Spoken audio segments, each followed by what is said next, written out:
Teman-teman sekalian, Allah di dalam agama Islam atau Tuhan di dalam agama yang lainnya itu ya, itu seperti apa sih? Ini ada 3 tahapan ini kita mengenal Allah itu. Pertama, coba kita lihat ayat ini. Laisa kamitslihi syai'un wa huwas samiul basir. Jadi tidak ada sesuatu pun yang serupa dengan Dia. Jadi tidak ada sesuatu pun yang serupa dengan Allah.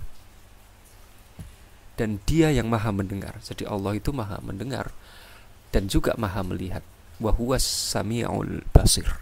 Nah, maka dari itu yang pertama di sini, Allah itu beyond human comprehension. Jadi Allah itu mukhalafatul lil hawadisi, berbeda dengan makhluknya. Jadi tidak bisa dijangkau oleh makhluknya, gitu kan. Bagaimana Allah itu kemudian juga secara hakikat itu Allah kayak apa, ada atau enggak, itu secara akal kita sulit untuk menjangkau itu. Nah, alhamdulillah segala puji bagi Allah ya, di dalam agama Islam itu ada wahyu, ada Al-Qur'an, sehingga kepala kita juga enggak puyeng mikirin itu sudah jadi semua paketnya gitu. Enak kita mikirnya kan. Nah, inilah pentingnya wahyu. Maka kalau yang pembahasan pertama beyond human comprehension ini, di luar jangkauan manusia ini, itu kayak kemarin kita membahas ada aliran atau kelompok pemikir yang mengenali Allah itu dengan cara menegasikan hal-hal yang datang dari Allah. Jadi Allah itu tidak beranak dan tidak diperanakan. Allah itu tidak seperti manusia. Allah itu tidak seperti malaikat. Jadi segala sesuatu dinegasikan. Cara mereka untuk bisa mengenal Allah dengan cara menegasikan segala sesuatu yang datang dari Allah. Tidak begitu.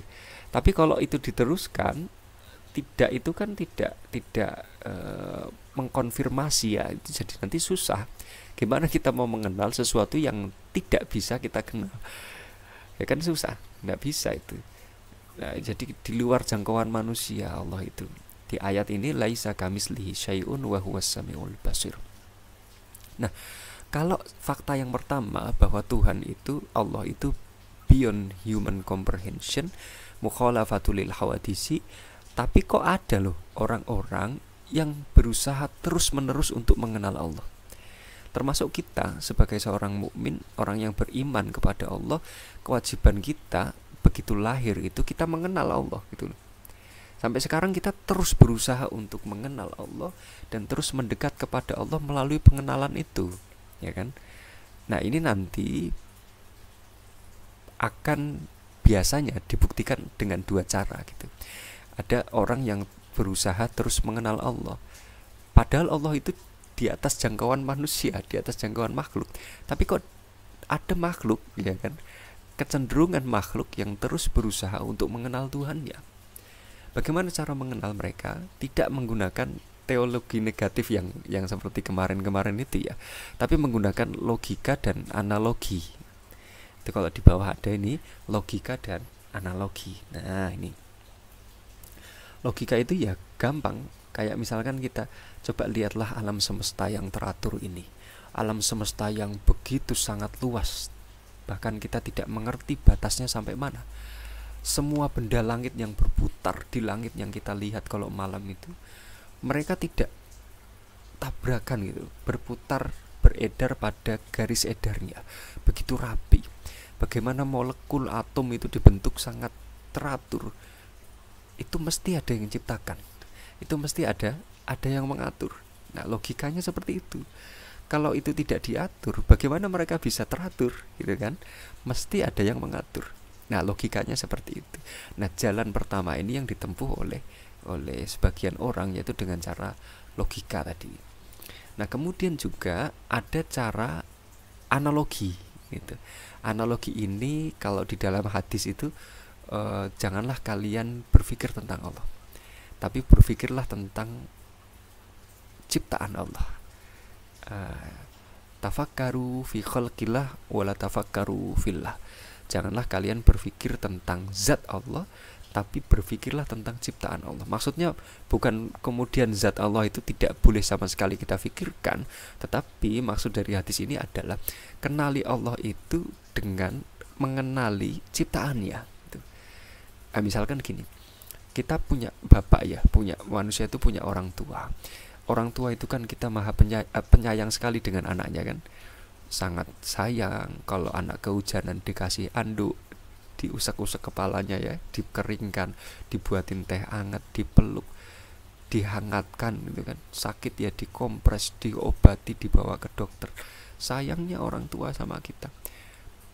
Mesti kalau orang tua saja sayangnya kayak gitu sama anak, mesti Allah itu lebih sayang kepada hambanya. Sayangnya Allah mesti lebih besar daripada sayangnya orang tua. Nah, ini cara analogi namanya, cara kias, analogi. Kalau manusia punya rasa sayang, maka sayangnya Allah kepada makhluk itu pasti akan lebih besar daripada sayangnya makhluk kepada sesama makhluk. Nah, gitu ya. Dan berarti dengan cara logika maupun analogi ini orang-orang berusaha memahami Allah. Kalau kemarin cara yang pertama itu kan dengan menegasikan itu. Kalau ini nanti ada cara logika dan analogi. Orang berusaha mengkiaskan Allah dengan kejadian yang dia temui di alam makhluk gitu. Adapun logika, dia melihat alam itu begitu teratur, begitu indah. Berarti kan ada yang membina, ada yang menjaga alam itu, ada yang mengatur. Nah, yang ketiga sekarang, kalau ada dan terus berusaha manusia itu memahami Allah, memahami Tuhan, kalau sudah sampai titik ini, dapatkah kemudian pemahaman manusia tentang Tuhan itu diekspresikan? Bisa nggak dijelaskan? Bisa nggak? Misalkan kita sudah paham Allah itu apa, Allah itu Tuhan kita. Oh, Allah itu punya sifat di dalam Al-Quran, sifatnya ini. Allah itu kita sembah wahdahu la syarikalah, satu-satunya, tidak ada sekutu, gini. Nah, pemahaman kita tentang Allah itu bisakah kita ekspresikan?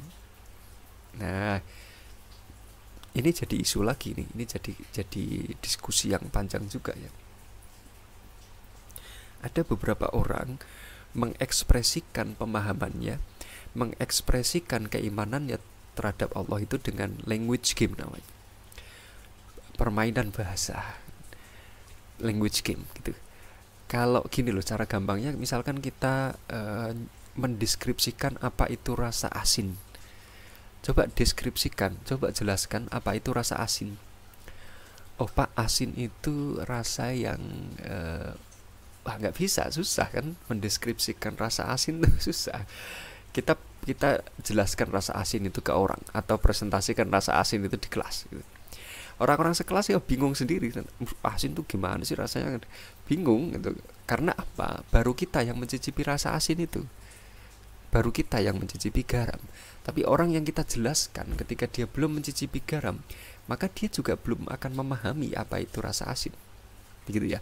Kalau kita sudah merasakan Allah, sudah merasakan ada Tuhan yaitu Allah, dan kita yakin betul dalam perasaan kita, dalam keimanan kita, dapatkah kedalaman perasaan, kedalaman keimanan kita terhadap Allah itu kita jelaskan ke orang lain.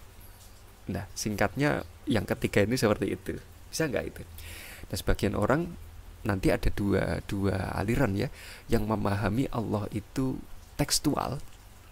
Yang kedua, yang mengekspresikan pemahaman terhadap Allah itu berupa bahasa. Kayak misalkan gini, kalau kita lihat orang jatuh cinta ya, orang jatuh cinta itu kan bilang, aku mencintaimu, engkau ada di dalam dadaku, kan gitu. Itu kalau kita melihat orang yang jatuh cinta kepada Allah, kemudian dia bilang, wahai Allah, engkau ada di dalam dadaku. Kemudian ada orang yang gak jatuh cinta, kemudian dia mendengar orang itu mengatakan Allah di dadanya, berarti Allah di dalam tubuh manusia. Oh, berarti kamu syirik, gak mungkin Allah masuk ke dalam manusia. Kan panjang urusannya kan. Jadi syirik gitu. Karena dua orang ini cara berpikirnya beda. Yang satu dia mengekspresikan keimanannya itu dengan cara kebahasaan yang yang khas gitu. Tapi untuk orang lain yang berbeda mengekspresikan caranya, mungkin secara fisik ya, dia yang satu menggunakan bahasa, yang satu dengan ritual ibadah misalkan. Nah, orang yang biasa mengekspresikan dengan ritual ibadah tanpa mengasah kebahasaan, yaitu memahaminya cuma ritual saja, cuma hal-hal yang tampak gitu, yang terbaca saja. Tapi ada orang di sana yang memahami Allah itu tidak hanya dalam ritual-ritual keagamaan, tetapi juga menggunakan bahasa-bahasa yang indah karena saking mabuknya dia dengan cinta kepada Tuhan gitu kan. Kalau kita bilang orang yang jatuh cinta itu, kalau engkau pergi dariku sakitnya tuh di sini. Ya kan, sakitnya di sini tuh kalau dilihat sama orang, wah itu berarti dadamu itu ada apa-apanya, itu sakit jantung, bawa ke dokter. Ya kan, jadinya kan macam-macam penafsirannya. Padahal itu ada language game, adalah permainan bahasa yang digunakan untuk mengekspresikan rasa tertentu yang dirasakan oleh orang itu. Nah, Allah juga seperti itu. Ada sebagian orang yang mengekspresikan Allah itu dengan language game, jadi kekhasan bahasa. Tapi ada juga orang yang tidak menggunakan cara itu. Nah, maka teman-teman sekalian, ketika nanti melihat ada ekspresi-ekspresi yang tidak biasa kita kenal, kita seharusnya berhati-hati. Dalam artian apa? Jangan terburu-buru untuk kemudian menyesatkan orang lain, untuk kemudian membuat orang lain itu salah di hadapan kita.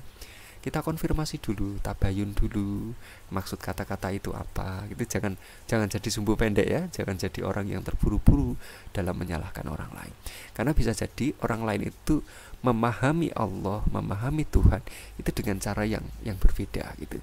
Yang cara itu tidak biasa kita gunakan, padahal cara itu ada. Nah, atau juga ada orang lain melihat kita kok beda cara berimannya gitu. Bisa jadi cara yang kita pakai itu tidak dia pahami, dan sebaliknya ya, seperti itu. Jadi harapannya di sini kita dapat lebih bijak untuk bersikap. Baik, itu. Nah, kemudian nanti kita akan melihat setelah ini ada kelemahan-kelemahan yang dipakai oleh orang-orang yang basisnya tidak memasukkan wahyu di sana.